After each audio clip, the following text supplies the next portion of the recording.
Hello everyone. In this video we will see how to download images from Pinterest. So let's get into it. First of all, open the Pinterest app on your mobile device. Once the app is open, browse through your feed to find the image you wish to download. Once you have found the desired image, tap on it to open it in full view. If you simply want to save the image within Pinterest, you can tap on the save option located at the bottom of the screen.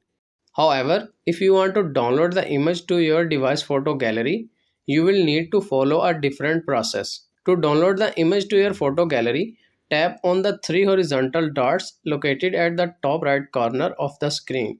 This will open a menu from the bottom of the screen. In this menu, you will find the option Download Image. Simply tap on Download Image and the selected image will begin downloading directly to your device photo gallery. And that's it. This is how you can easily download image from Pinterest to your mobile device for offline viewing or sharing with others. I hope this video is helpful for you. For more information, please subscribe our YouTube channel and thank you for watching.